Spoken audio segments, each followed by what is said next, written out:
ভাই শোনেন, শাহ আব্দুল করিমের শেষ দিনের একটা কাহিনী। পুরাই অন্য লেভেলের এক সিন আছিল। খাওয়ান দাওয়ান শেষ, করিম ভাই একেবারে রিল্যাক্স মোডে আস্তে আস্তে কথা কইতেছিলেন। এমন টাইমে কেউ একজন গান শুনতে চাইল। বাউলের শিষ্য বশিরউদ্দিন সরকার গুরুরে সম্মান দেখায়া নিজের লেখা একটা গান ধইরা দিলেন। গানের কথাগুলো ছিল পুরাই কলিজায় লাগনের মতো।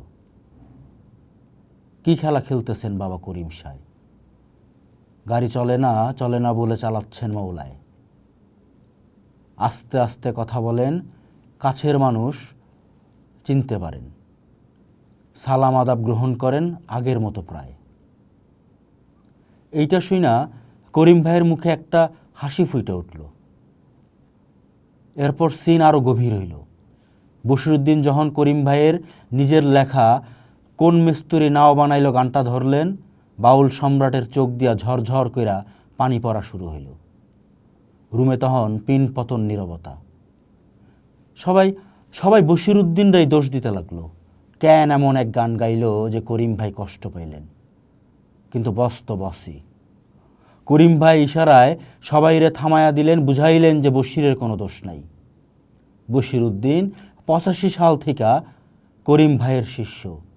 ওই দিনের কথা কইতে গিয়া কন হাসি কান্নার ওই পর্বটার পর বাবা একদম চুপ হইয়া গেলেন, নির্লিপ্ত, কোনো সারা শব্দ নাই, খালি ইশারায় কথা কওয়ার চেষ্টা করতেন। এর ঠিক একদিন পরেই তারে লাইফ সাপোর্ট দেয়া হয়। আমার মনে আছে ওই দিন গান গাওয়ার এক ফাঁকে বাবা হাতটা মুঠা কইরা কি একটা জিনিস জানি না আমার হাতে প্রতীকীভাবে দিয়া বলছিলেন, তোমার ঠেকন নাই। আমিও বাবার সেই দোয়া 2 হাত পাইতানিয়া পকেটে রাইখা দিছিলাম।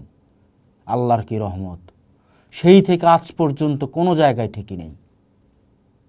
এই মানুষটা শাহ আব্দুল করিম খালি একজন বাউল শিল্পী আছিলেন না, তিনি আছিলেন 71-এর মুক্তিযুদ্ধের একজন পুরা দস্তুর শব্দ সৈনিক।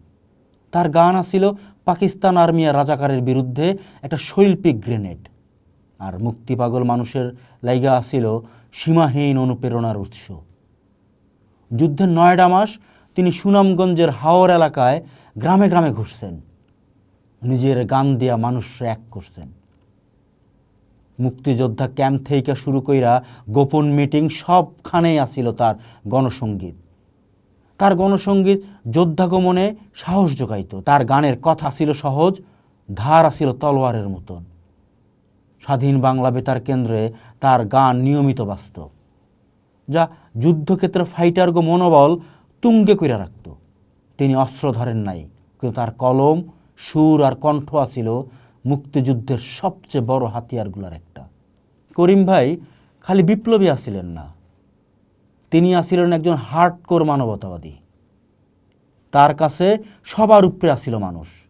তিনি গাইছেন, মানুষ হয়ে জন্মেছি তো বাঁচতে চাই মানুষের মতো, চাই মানুষের সমাজ বিধান, গাইরে বাংলার জয়গান। কিংবা মানুষ যদি হইতে চাও, করো মানুষের ভজনা, সবার উপরে মানুষ, সৃষ্টিতে নাই যার তুলনা। এই কথাগুলো শুনলে তার প্রতি শ্রদ্ধায় মাথা নত হয়ে আসে। তিনি শুধু মানুষের গান নাই, মানুষে তার অধিকার আদায়ে সচেতন করছেন, লড়াই করতে শিখাইছেন। হাওরের কৃষজ্ঞ দুঃখ দুর্দশা তার গানে জীবন্ত হয়ে উঠত। তিনি হাওরের মানুষের জীবন সংগ্রামটা কাছ থেকে দেখছেন। অকালের বন্যা কেমনে কৃষকের স্বপ্ন ভাসায় নেওয়া যায়, সেই কষ্ট তিনি তার কালনির ঢেউ বয়ে লিখছেন। তিনি শুধু সমস্যাই দেখান নাই, সমাধানের কথাও কয়ে গেছেন নদী খনন করার কথা, আগামী দিন নিরাপত্তার লাইগা এক হওয়ার কথা, সব বইলা গেছেন। ভাষা আন্দোলনের শহীদগো নাম ধইরা তিনি গান লিখছেন। মানুষে তার অধিকার আদায়ের শপথ নিতে বলছেন। তার স্বপ্ন আছিল একটা শোষণমুক্ত সমাজের, যেইখানে সবার মুখে হাসি থাকবো। কিন্তু দুঃখের বিষয় কি জানেন, করিম ভাই যে গোরামির শিকার হয়েছিলেন, যেইটার কারণে তার প্রিয় স্ত্রীর জানাজা নিয়েও ঝামেলা পোহাইতে হয়েছে, সেই অহিষ্ণুতা আজ আরও ভয়ঙ্কর রূপ নিয়ে ফিরাইছে। সারা দেশে বাউল ফকিরার মাজারগুলার উপরে পরিকল্পিতভাবে হামলা হইতেছে।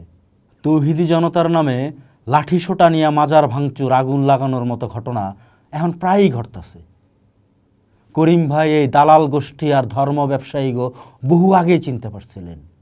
তাই তো তিনি তার গানে শাসক গোষ্ঠীর উপরে ক্ষোভ প্রকাশ করে গাইছিলেন, জুলুমের বিরুদ্ধে যখন জনতা রুইখা দাঁড়ায়, দালাল গোষ্ঠী নেমে আসে বিভ্রান্তি ঘটায় রে।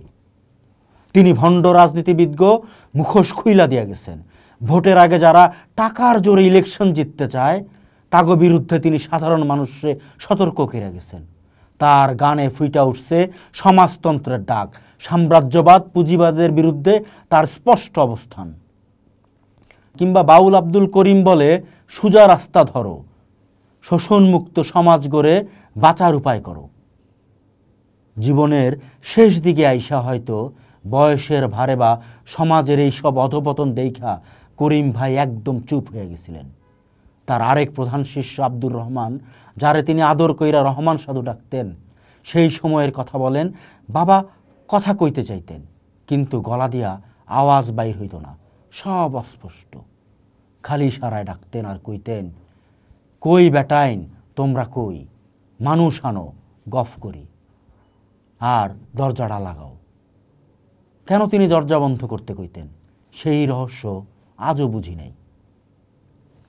এইভাবে গণমানুষের শিল্পী শাহ আব্দুল করিম 10 দিন হাসপাতালে মৃত্যুর লগে পাঞ্জা লইরা 12 সেপ্টেম্বর সকাল 7:58 93 বছর বয়সে চইলা গেলেন। তার নিজের গ্রাম ধল আশ্রমে তার প্রিয়তমা স্ত্রী সরলার কবরের পাশেই তারে দাফন করা হয়। হাওরের বুকে যেন সেই দিন শোকের মাতম নামছিল।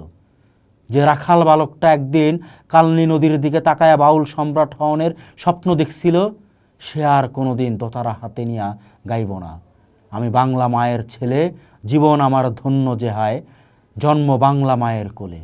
তার শরীরটা মাটির নিচে চইলা গেলেও তার গান, তার দর্শন, তার দ্রোহ কোটি কোটি বাঙালির মনে আজীবন বাইচা থাকব। মার মাটিরে তিনি কি পরিমাণ ভালোবাসতেন তা তার গানে স্পষ্ট। বাউল আব্দুল করিম বলে, জীবনলীলা সাঙ্গ হলে শুয়ে থাকবো মায়ের কোলে, তাপ অনুপাত ভুলে। এই আসিলেন আমাগো শাহ আব্দুল করিম, একজন বাউল, একজন বিপ্লবী, একজন সত্যিকারের বাংলা মায়ের পোলা। পোস্ট ভাবুন, দেখুন, করুন, থাকুন পোস্টের সাথেই।